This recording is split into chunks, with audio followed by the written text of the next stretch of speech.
জঘন্যতম ফুটবল খেলায় মলিনাকে শুনতে হলো গো ব্যাক ধোনি। হাবাস দিলেন বড় বার্তা। ম্যাচ শেষে বিস্ফোরক হলেন দিমিত্রি পেত্রাতোস। এবং ফাইনালি কালকে জেমি কেন মাঠে নামলেন না। তো hello guys, welcome to channel Bangabandhu নতুন ভিডিওতে আপনাদের সবাইকে আরও একবার স্বাগত। আজকে আমি নিয়ে এসেছি মানে গতকাল রাফসান বনাম মোহনবাগানের ম্যাচের নিয়ে কিছু আপডেট। তো চলুন একদম দেরি না করে ভিডিওটা শুরু করা যাক। গতকাল কিন্তু ACL 2 এর সিজন ওপেনার ছিল মোহনবাগান এবং রাফসান দুটো টিমের জন্যই। কিন্তু গতকাল যেরকম খেলা আমরা দেখতে পেয়েছি সেই খেলা কিন্তু মানে চোখে চোখে দেখার মতো নয়, একেবারে তথৈবচ। আর যদি মানে মোহনবাগানের খেলার কথা বলেন, মোহনবাগান কিন্তু একটা লো ব্লক টিমের এগেনস্ট যখন খেলতে নেমেছিল, তো তাদের কিন্তু মানে বেশ কিছু চান্সেস যেগুলো ক্রিয়েট হয়েছিল সেইগুলো কিন্তু মানে মোস্ট অফ দ্য মানে ফার্স্ট হাফটা যা খেলা হয়েছিল সেটা তো মানে দুটো টিমেরই মানে দেখার মতো না, দুটো টিমই যথেষ্ট খারাপ খেলছিল। রাফসান কিন্তু মানে তারা একটা মোটিভ নিয়ে এসেছিল যে তারা আজকের ম্যাচটা তারা কোনোভাবে ড্র করে নিয়ে যাবে, এবং সেই মোটিভে তারা কিন্তু সফল হয়েছিল। আর মোহনবাগানের যদি কথা বলি, তো মোহনবাগান মানে ফার্স্ট হাফে একদমই কানাদের মতো খেলছিল। সেকেন্ড হাফে কিন্তু মানে একদম শেষের দিকে যখন লিস্টন এবং গ্রেগ নামে এবং আপুইয়া যখন আসে তখন মাঝমাঠে কিন্তু একটু বল হোল্ড করার মতো একজন প্লেয়ার পেয়েছিল মোহনবাগান। আর আর শেষের দিকে কিন্তু দু তিনটে কিন্তু মিস করেছিল মোহনবাগান, যেটিগুলো কিন্তু ক্ষমার অযোগ্য, কারণ এইসব ম্যাচগুলি থেকে আপনাদের কিন্তু এইসব মোমেন্ট মানে ক্লাচ মোমেন্ট যেগুলো সেগুলোতেই কিন্তু আপনাকে ক্লিক করতে হবে। সেইগুলো আপনি যদি মিস করেন তাহলে কিন্তু কিছু বলার মতো নেই। আর যদি মানে মলিনার কথা বলি, তো মলিনাকে কিন্তু কালের সমর্থকদের থেকে কিন্তু গো ব্যাক মলিনা এই স্লোগানটা কিন্তু শুনতে হয়েছে।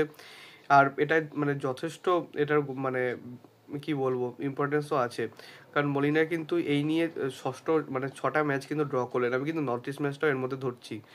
আর আর মলিনার মানে এখনও যেটা টিম সিলেকশন দেখে বোঝা যাচ্ছে, তো সেইটা হলো গিয়ে মানে তার কোনো প্রপার কোনো টিম সিলেকশন এখনও নেই, যে ফার্স্ট 11 তার কী হবে এখনও তিনি কিন্তু নিজেই ভেবে উঠতে পারেনি। কালকে তিনি কী জন্য তিনি গ্রেগ স্টুয়ার্টকে এত পরে মাঠে নামালেন সেটা এখনও বুঝতে পারলাম না, কারণ যতক্ষণে মাঠে নামলে ততক্ষণে কিন্তু তাও গ্রেগ কিন্তু নামার পর অনেক চান্স ক্রিয়েট করেছিলেন।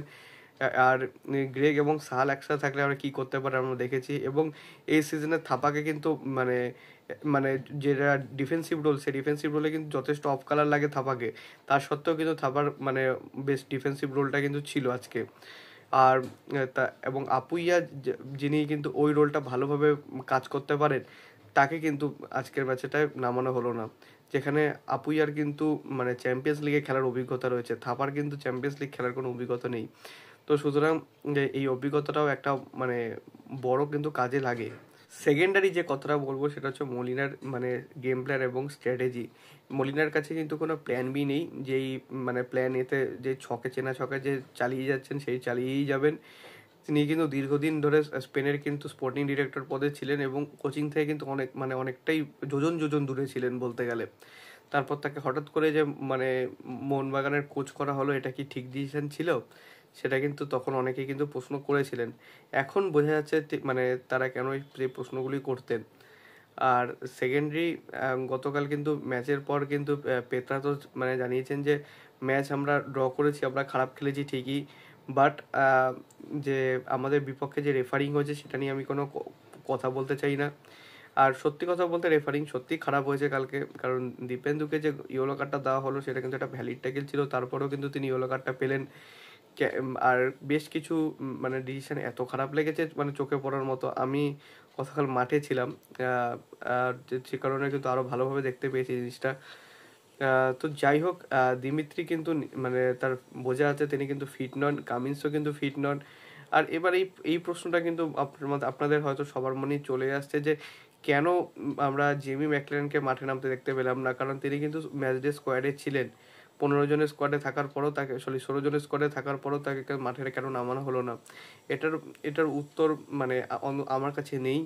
হয়তো ম্যানেজমেন্টকে যদি মানে পরবর্তীকালে যদি ম্যানেজমেন্টকে জিজ্ঞেস করা হয়, তাহলে ম্যানেজমেন্ট এই উত্তরটাই দেবে, এটা লিখে নিন আপনারা, যে জেমি কিন্তু মানে জেমি হাফ ফিট ছিল, তাকে আমরা মনে করিনি সেই সময় মানে ম্যাচে নামানোর মতো। এই সবই উত্তর কিন্তু মানে আপনারা ম্যানেজমেন্টের থেকে যে সাংবাদিক সম্মেলনগুলি হয়, প্রেস কনফারেন্সে কিন্তু এই ধরনের অ্যান্সারই আপনারা পাবেন। এটা এটা মানে জানা কথাই। কিন্তু আমার মতে কিন্তু অন্তত শেষের কিছু মিনিট কিন্তু কামিন্সকে উঠিয়ে কিন্তু ম্যাকলারেনকে নামিয়ে দেখা উচিত ছিল। হতে পারতো ম্যাকলারেন কিন্তু এত মানে যে এই লিগে সর্বোচ্চ গোলদাতা, সে কি রাপশনের বিপক্ষে একটা গোল করতে পারতো না? এটা কিন্তু আমার মনে হয় না, যদি সে ফুল ফিট থাকতো। এখন ভিতরের খবর আমার কিছু জানা নেই। তো কালকের ম্যাচ নিয়ে আপনাদের কি মন্তব্য সেটা কিন্তু আমাকে অবশ্যই জানাবেন। আর সবশেষে আরেকটা কথা বলতে চাই, মানে মানে এই কথাটা মোহনবাগানকে নিয়ে আলোচনাটা শেষ করার আগে, সেটা গতকাল কিন্তু ট্রাক্টর এবং আলু আখড়ার খেলা ছিল। ট্রাক্টরের কিন্তু মার্কেট ভ্যালু আলু আখড়া থেকে অনেকটাই কম, তার সত্ত্বেও তারা কিন্তু 3-0 গোলে আলু আখড়াকে হারিয়েছে। মোহনবাগানের কাছে কিন্তু এটা অ্যালার্মিং সাইন। অনেক বড় মন্তব্য কিন্তু করে বসলেন হাবাস। মানে যখন হাবাসকে কোচের পদ থেকে সরানো হলো, তখন কিন্তু বেশ জল্পনা উঠেছিল যে হাবাসকে কি তাহলে প্ল্যান করেই সরানো হয়েছে নাকি অন্য কোনো কারণ। গতকাল কিন্তু হাবাসকে জিজ্ঞেস করা হয়েছিল যে মোহনবাগানের কোচিং পদ থেকে আপনাকে কেন সরানো হলো। এটা নিয়ে হাবাস জানিয়েছেন যে এটা নিয়ে কিন্তু জল ঘোলার মতো কিন্তু বিষয় নয়। আমাদের দুটো পক্ষের কিন্তু আমরা মিউচুয়ালি আমরা কিন্তু অ্যাগ্রিড ছিলাম, যার ফলেই আমরা কিন্তু একে অপরের সঙ্গে আমাদের কোনো রকম শত্রুতা নেই। দুজনেই কিন্তু মিউচুয়ালি কিন্তু আমরা কন্ট্রাক্টটাকে টার্মিনেট করেছিলাম, যে কারণে আমি এখন ইন্টারকাশির কোচ। আর এটি নিয়েও জানিয়েছেন, সেটা তো আগেও আমি হয়তো বলেছিলাম যে তিনি কিন্তু কোনো কোচিংয়ের দৃষ্টিভঙ্গিতে দিয়ে নয়, তিনি কিন্তু অ্যাজ এ ফ্যান হিসাবে কিন্তু মোহনবাগানের ম্যাচগুলি উপভোগ করেন, এটা কিন্তু তিনি জানিয়েছেন। তো এখনও অবধি কিন্তু এটাও হতে পারে হাবাস কিন্তু নিজে কিছু বলতে চাইছেন না, অথবা এটাও সত্যি হতে পারে হয়তো হাবাসের সঙ্গে মিউচুয়ালি কন্ট্রাক্টটা দুই পক্ষ টার্মিনেট করেছে। সো এই ছিল আজকের আপডেট ভিডিও। যদি ভিডিওটা ভালো লেগে থাকে ভিডিওটা অবশ্যই লাইক করবেন, চ্যানেলটা সাবস্ক্রাইব করে বেল আইকনটা অবশ্যই প্রেস করে দেবেন আমাদের সমস্ত ভিডিওর আপডেট ও নোটিফিকেশন সবার আগে পাওয়ার জন্য। এছাড়া আপনারা আমাদের সোশ্যাল মিডিয়া হ্যান্ডেল ফলো করতে পারেন, লিঙ্ক আমি ডিসক্রিপশনে ফার্স্ট কমেন্টে দিয়ে রাখবো। So make sure must follow them. আর দেখা হচ্ছে পরের ভিডিওতে। আপনাদের bye bye, glory glory, Man United.